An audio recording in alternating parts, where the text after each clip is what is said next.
Hello, అందరికీ నమస్కారము. Vicky rainbow ఛానల్కి స్వాగతం. ఈరోజు ఒక ముఖ్యమైన టాపిక్తో మీ ముందుకి వచ్చాను. మీరందరూ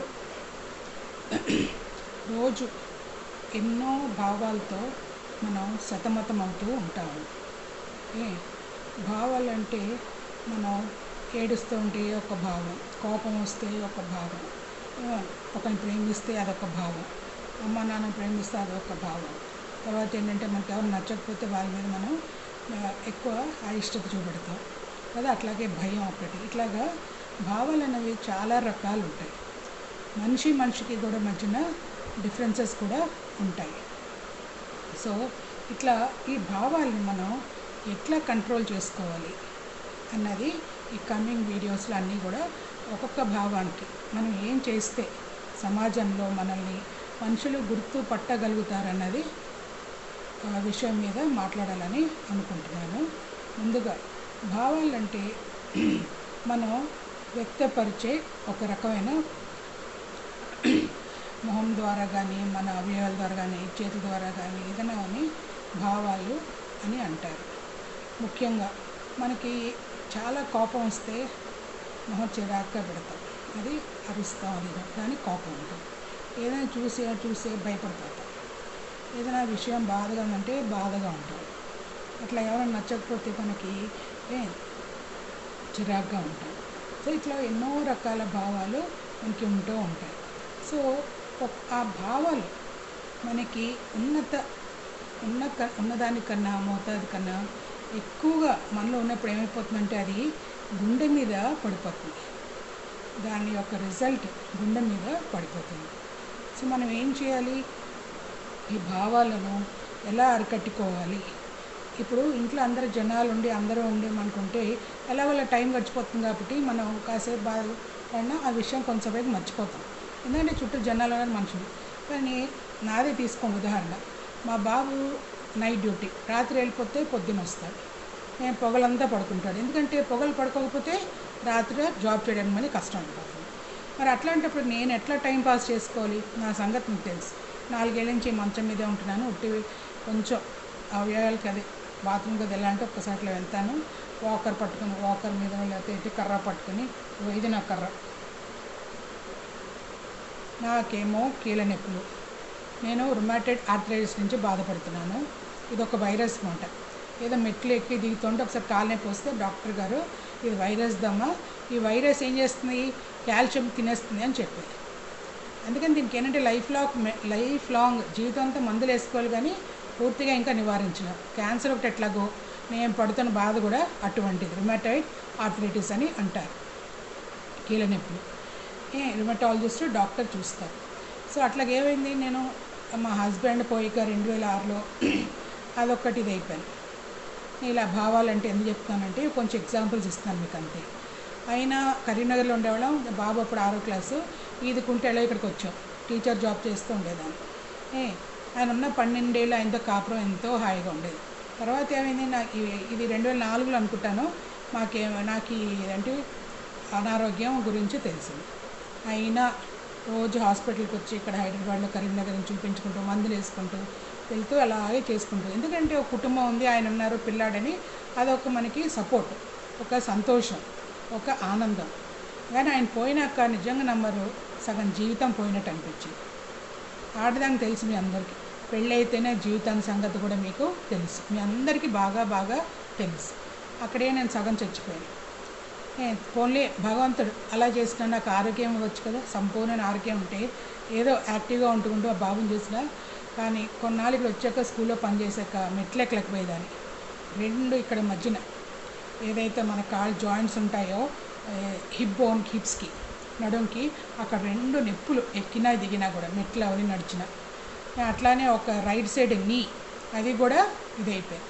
ఇంకా అప్పుడు ఇట్లా కాదని మా తమ్ముడు పాపం 3 ఆపరేషన్స్ చేంజ్ చేశాడు. ఎక్కడ? సన్షైన్ హాస్పిటల్లో శరత్ చంద్రమౌళి గారు, ప్రదీప్ రెడ్డి గారు. 15 లక్షలు అయింది ఇంచుమించు. 4 రోజులు హాస్పిటల్లో ఉన్నాను.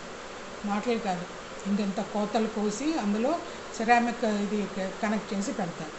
సరే ఫిజియోథెరపీ అయింది. అట్లా మళ్ళీ ఇన్నాళ్ళు ఎలా కాపాడుకుంటూ వచ్చాను. కానీ ఇంకా ఎడం నీ కూడా ఇప్పుడు మొదలైంది అనమాట. ఆ కోవిడ్ అప్పటి నుంచి వెళ్ళడం అవ్వలేదు. తర్వాత ఈ 2 ఏళ్ళ నుంచి ఏదో ఇంట్లో కొన్ని సమస్యలు, కొన్ని మీడియా ముందు అన్నీ చెప్పలేను, మీకు తెలిసే ఉంటుంది. అట్లాగా టైం వచ్చినప్పుడు ఎప్పుడైనా అవసరం అయితే మాట్లాడదా, కానీ ప్రస్తుతానికి అయితే ఆ విషయం చెప్పలేదు. అదొక రకమైన బాధ. ఇంక ఇలా అయితేనే 4 ఏళ్ళు ఇట్లా గడిచిపోయాయి.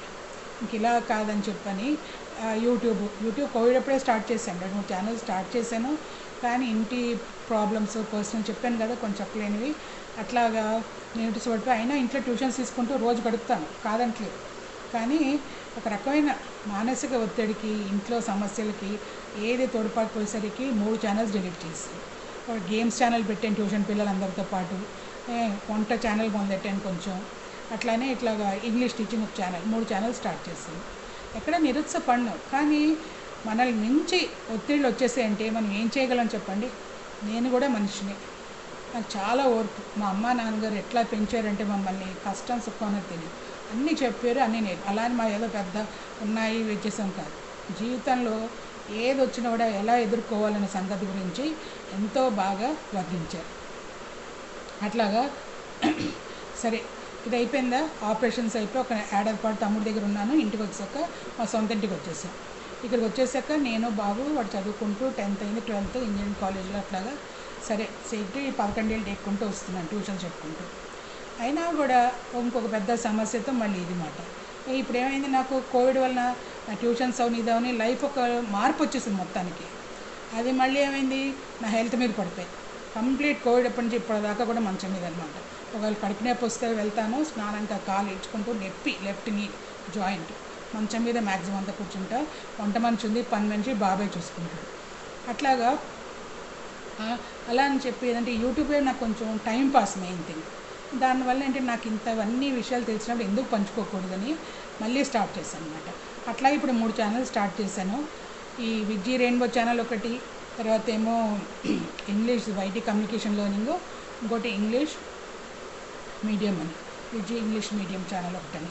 సో అవి 2 కొంచెం పక్కన అవ్వట్లేదు, ఇప్పుడు ఇది మొదలెట్టాను. ఏదో కొంచెం ఊపు అందుకుంది, ఇంకా లాంగ్ వీడియోస్ చేయాలి అట్లా. సో అప్పుడు అనిపించింది నాకు తెలిసిన జ్ఞానం, మా అమ్మ నాన్న చెప్పింది, నాకు ఇప్పుడు 55 ఏళ్ళు, ఈ అనుభవాలన్నీ మనం ఎందుకు షేర్ చేసుకోకూడదు, వాళ్ళకు కూడా ఈజీ అవుతుంది కదా. ఎంతోమంది ఉంటారు బాధపడుతున్న వాళ్ళు, నేను ఒక్కదాని ఆఫ్టర్ ఆల్ ఈ వరల్డ్లో, అలాంటిగా ఇంకా హీనంగా ఇంకా ఎంతోమంది ఉంటారు.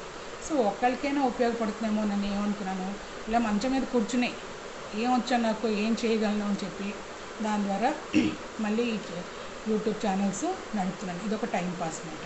సాయంత్రం పూట కొంచెం పొద్దున్న 10 నిమిషాలు పని అంతా అయిపోయాక కూర్చుంటాను మంచం మీద, ఏం పని ఉండదు.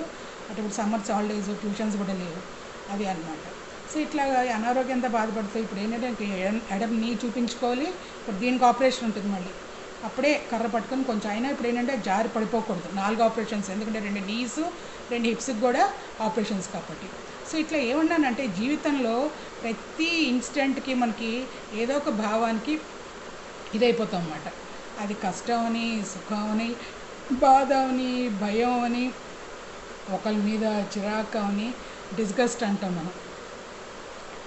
ఇట్లా ఒకటి ఏదైనా అని ఎన్నో రకాల భావాలు అన్నమాట. సో మనం ఏంటంటే అవన్నీ వచ్చినప్పుడు మనం కంట్రోల్ చేసుకోగలం అనేది చాలా ముఖ్యం.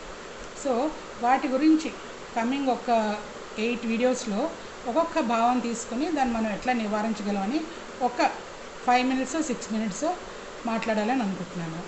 సో ముఖ్యంగా నాకు తెలిసిన వరకు అయితే 8 ఉంటాయండి భావాలు. ఇగో మీకు కనిపిస్తుందో లేదో నాకు తెలియదు.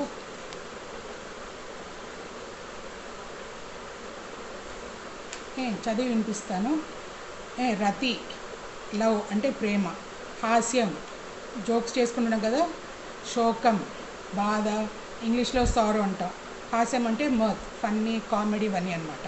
క్రోధం యాంగర్ అంటే కోపం వచ్చినప్పుడు ఇట్లాగా. తర్వాత ఉత్సాహం, ఎక్కువ ఉత్సాహం ఉన్నామంటే ఎనర్జీ అంటాం మనం. భయం అంటే టెర్రర్ ఫియర్. తర్వాత జుగుప్స డిస్గస్ట్, విపరీతమైన చిరాకు వచ్చేసినప్పుడు. విస్మయం ఏదైనా మంచి చాలా సంతోషంగా ఉన్నప్పుడు, సర్ప్రైజ్గా ఉన్నప్పుడు, ఎస్టానిష్మెంట్ ఆశ్చర్యంగా ఇట్లాగా కొన్ని భావాల మీద మాట్లాడాలని అనుకుంటున్నాను. ఇంకా మీకు ఏమైనా తెలిస్తే కూడా కామెంట్ రూపంలో చెప్పండి, పర్వాలేదు. సో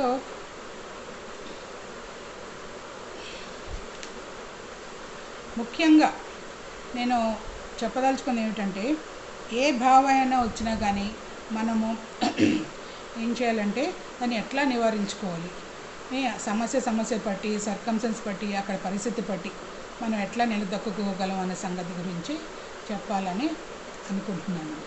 సో మీరు అందరూ ఈ 8 సిరీస్ని 8 పార్ట్స్ని